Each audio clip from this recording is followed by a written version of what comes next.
ಆಗಿತ್ತು ಮತ್ತು ಚಿಕ್ಕಮಗಳೂರು ಮತ್ತು ಹಾಸನ ಸಿಟಿಯಲ್ಲಿ ಯಾವ ರೀತಿಯ ವೋಟ್ ಎಕ್ಸ್ಚೇಂಜ್ ಆಯಿತು ಅಂತೇಳಿ.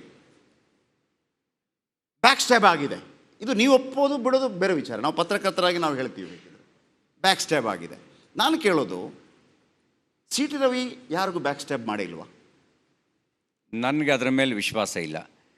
ನಮಗೆ ಆ ಥರದ ಕುತಂತ್ರದ ರಾಜಕಾರಣ ಮೇಲೆ ನಂಗೆ ವಿಶ್ವಾಸ ಇಲ್ಲ. ನಂದೇನಿದ್ರು ನೇರವಾಗಿರೋದು, ಯಾರು ಒಪ್ಪಲಿ ಯಾರು ಒಪ್ಪದೇ ಇರಲಿ, ನಮ್ಮ ಕಾಲದ ನಂತರವಾದರೂ ಕೂಡ ನಾವು ಯಾವ ರೀತಿ ರಾಜಕಾರಣ ಮಾಡೋದು ಅನ್ನೋದು ಉಳ್ಕೊಳ್ಳುತ್ತೆ.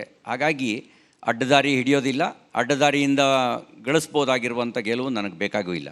ಮಧ್ಯಪ್ರದೇಶದ ಉಸ್ತುವಾರಿಯಾಗಿ ನಿಮ್ಮನ್ನು ನಿಯೋಜಿಸಲಾಗಿತ್ತು. ಅಲ್ಲಿ ಸ್ವಲ್ಪ ಕಿರಿಕಿರಿಗಳು ಕೂಡ ಆಯಿತು. ಆ ಸಂದರ್ಭದಲ್ಲಿ ನಾವು ಅಂದ್ಕೊಂಡ್ವಿ ಈ ಬಾರಿಯಲ್ಲಿ ಬಿ ಜೆ ಪಿ ಬರೋದಿಲ್ಲ ಅಂಥೇಳಿ. ನಿರೀಕ್ಷೆಗೂ ಮೀರಿ ಅಲ್ಲಿ ಬಿ ಜೆ ಪಿ ಯಶಸ್ಸನ್ನು ಗಳಿಸಿತು. ಅದಕ್ಕಿಂತ ಮೊದಲು ಗೋವಾದ ಕೆಲವು ಉಸ್ತುವಾರಿ ಕೂಡ ನಿಮಗೆ ನೀಡಲಾಗಿತ್ತು, ಅಲ್ಲೂ ಕೂಡ ಜಯಗಳಿಸಲಾಗಿತ್ತು. ಸಿ ಟಿ ರವಿ ಅವರು ಒಬ್ಬರೇ ಕೂತು ಅವಲೋಕನೆ ಮಾಡಿದಾಗ, ನನ್ನ ಶಕ್ತಿಗೆ ತಕ್ಕ ಹಾಗೆ ನನಗೆ ಪಕ್ಷ ಕೆಲವು ಜವಾಬ್ದಾರಿಗಳನ್ನು ಕೊಟ್ಟಿದ್ದರೆ ರಾಜ್ಯ ಮತ್ತು ರಾಷ್ಟ್ರ ಮಟ್ಟದಲ್ಲೂ ಪಕ್ಷವನ್ನು ಇನ್ನಷ್ಟು ಸದೃಢ ಮತ್ತು ಬಲಶಾಲಿಗೊಳಿಸುತ್ತಿದ್ದೆ ಅನ್ನುವಂಥ ಒಂದು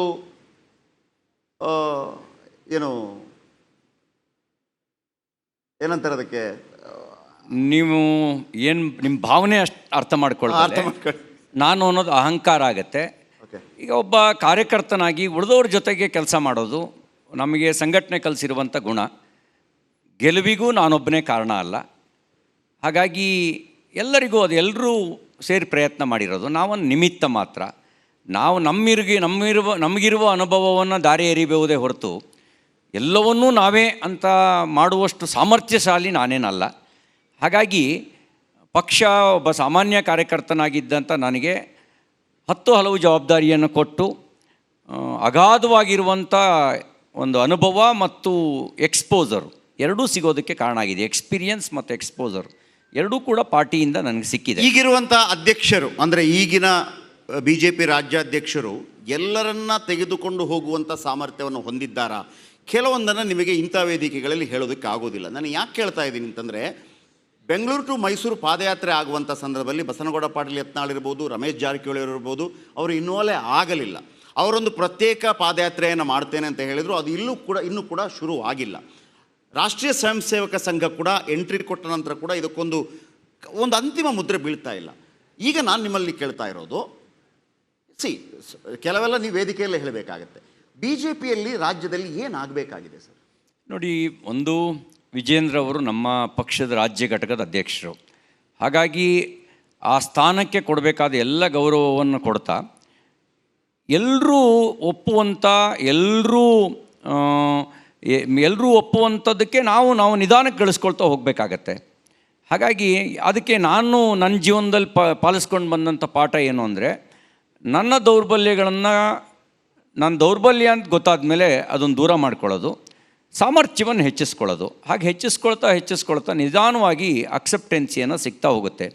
ಒಂದೇ ದಿನದಲ್ಲಿ ಅಕ್ಸೆಪ್ಟೆನ್ಸಿ ಸಿಗೋಲ್ಲ. ಅದಕ್ಕೆ it will take a time. Vijendra ವಿಷಯದಲ್ಲೂ ಕೂಡ ಎಲ್ಲರೂ ಒಪ್ಕೊಳ್ಳೋಂಗೆ ಬದಲಾಗೋದಕ್ಕೆ ಅವಕಾಶಗಳಿದ್ದಾವೆ, ಸಮಯ ತಗೊಳ್ಳುತ್ತೆ. ಆ ದಾರಿಯಲ್ಲಿ ನಡೆದ್ರೆ ಖಂಡಿತವಾಗಿಯೂ ಕೂಡ ಎಲ್ಲರೂ ಒಪ್ಕೊಳ್ಳುವಂಥ ನಾಯಕರಾಗಿ ಬೆಳೆಯೋಕ್ಕೆ ಅವಕಾಶ ಇದೆ. ಬೆಳೀಲಿ ಅಂತ ಹಾರೈಸ್ತೀನಿ. ಸಿ ಟಿ ರವಿ ಅವರು ಯಾವ ರೀತಿಯಾಗಿ ಒಪ್ಕೊಂಡಿದ್ದಾರೆ ಹಾಗಾದ್ರೆ ವಿಜೇಂದ್ರ ಅವರನ್ನು? ನಾನು ಒಬ್ಬ ಕಾರ್ಯಕರ್ತ ಇನ್ನೊಬ್ಬ ಕಾರ್ಯಕರ್ತನನ್ನು ಹೇಗೆ ಒಪ್ಕೊಳ್ತಾನೋ ಅದೇ ರೀತಿ ಒಪ್ಕೊಂಡಿದ್ದೀನಿ. ಈಗ ಒಂದೆರಡು ಹೊಡೆತಗಳಾದ ನಂತರ ಸಿ ಟಿ ರವಿ ಅವರಿಗೆ ನನಗೆ ಅನಿಸಿದ್ದು, ನನ್ನ ವೈಯಕ್ತಿಕ ಅನಿಸಿಕೆ, ಸಿ ಟಿ ರವಿ ಅವರು ಲೋ ಪ್ರೊಫೈಲ್ ಮೇಂಟೈನ್ ಮಾಡ್ತಾ ಇದ್ದಾರೆ ಅಂತ. ಯಾಕಂತಂದರೆ ಬೇರೆ ಹೇಳ್ತೀನಿ ನಾನು, ಕೇಳಿ. ಆಮೇಲೆ ನೀವೇ ಹೇಳಿದ್ರೆ ಇಲ್ಲ ನಮ್ಮ ವ್ಯಾಲ್ಯೂಗಳನ್ನು ಹೆಚ್ಚಿಸ್ತಾ ಹೋಗಬೇಕು ಅಂತೇಳಿ. ನಾನು ಈಗಲೂ ಹೇಳ್ತೀನಿ, ನೀವು ಲೋ ಪ್ರೊಫೈಲ್ ಮೇಂಟೈನ್ ಮಾಡ್ತಾ ಇದ್ದರೆ ನಿಮ್ಮ ಶಕ್ತಿ ಇದಲ್ಲ. ಹಾಗಿದ್ದರೆ ನೀವು ನಿಮ್ಮ ಶಕ್ತಿಯನ್ನು ವೃದ್ಧಿಸ್ತಾ ಇರ್ತೀರಿ ಅಂತಂದರೆ ಏನು ವೃದ್ಧಿ ಆಯಿತು?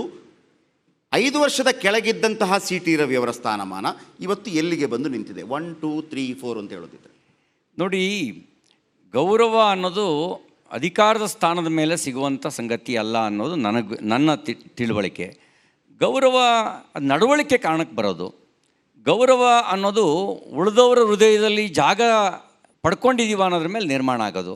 ಅಧಿಕಾರದ ಕುರ್ಚಿ ಅದು ಪರ್ಮನೆಂಟ್ ಅಲ್ಲ.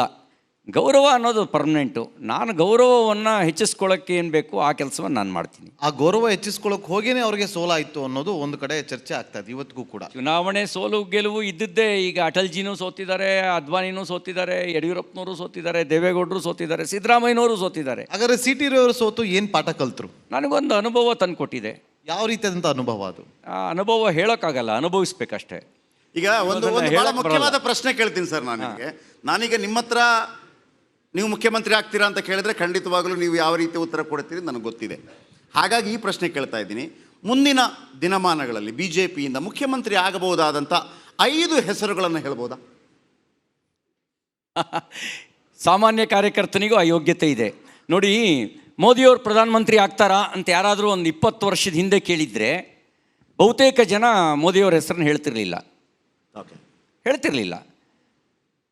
ಹಾಗೆ ವಾಟ್ ನೆಕ್ಸ್ಟ್ ಅನ್ನೋದಕ್ಕೆ ಅಟಲ್ಜಿ ನಂತರ ಅದ್ವಾನಿ ಅಂತ ಹೇಳೋರು ಆವಾಗ ಹೇಳ್ತಿದ್ದವ್ರ ಪ್ರಶ್ನೆ ಬಂದಾಗ. ಆಮೇಲೆ ಮೋದಿ ಉತ್ತರ ಆದರು. ಮೋದಿ ನಂತರ ಯಾರು ಅಂತ ಕೇಳಿದ್ರೆ ಈ ತಕ್ಷಣದ ಉತ್ತರ ಇಲ್ಲ. ಆದರೆ ಸಾಮಾನ್ಯ ಕಾರ್ಯಕರ್ತನಿಗೂ ಅವಕಾಶ ಸಿಕ್ಕಿದಾಗ ಅವನು ಅಸಾಮಾನ್ಯವಾಗಿರುವಂಥ ಸಾಧನೆ ಮಾಡಬಲ್ಲ ಅನ್ನೋದಕ್ಕೆ ಅಟಲ್ಜಿಯು ಉದಾಹರಣೆ ಆಗಿದ್ದಾರೆ, ಮೋದಿಯವರು ಉದಾಹರಣೆ ಆಗಿದ್ದಾರೆ. ಈಗ ಯೋಗಿಯವರು ಮುಖ್ಯಮಂತ್ರಿ ಆಗೋದಕ್ಕೆ ಮುಂಚೆ ಮುಖ್ಯಮಂತ್ರಿ ರೇಸ್ನಲ್ಲಿ ಯೋಗಿಯವರು ಇರಲಿಲ್ಲ. ಮುಖ್ಯಮಂತ್ರಿ ಆದ ನಂತರ ಅವ್ರ ಸಾಮರ್ಥ್ಯ ಏನು ಅಂತ ತೋರಿಸಿದ್ರು. ಹಾಗಾಗಿ ಒಬ್ಬ ಕಾರ್ಯಕರ್ತನಿಗೆ ಅವಕಾಶ ಸಿಕ್ಕಿದಾಗ ತನ್ನ ಸಾಮರ್ಥ್ಯ ಏನು ಅಂತ ತೋರಿಸ್ತಾನೆ. ಇಲ್ಲಿರುವ ಭಾಜಪದ ವೈಚಾರಿಕ ಗರಡಿಯಲ್ಲಿ ಪಳಗಿದ ಪ್ರತಿಯೊಬ್ಬ ಸಾಮಾನ್ಯ ಕಾರ್ಯಕರ್ತನೂ ಕೂಡ ಸ್ವಾಭಾವಿಕವಾದ ಯೋಗ್ಯತೆ ಅವನಿಗಿರುತ್ತೆ ಅಂತ ನನ್ನ ಭಾವನೆ. CT ರವರು ಈಗ ನೋಡಿ, ಮೋದಿ ನಂತರ ಯಾರು ಅಂತೇಳಿ ಪ್ರಶ್ನೆ ಬಂದಾಗ ನಮ್ಮ ಹತ್ರ ಉತ್ತರ ಇಲ್ಲ ಅಂತ ಹೇಳಿದ್ರಿ.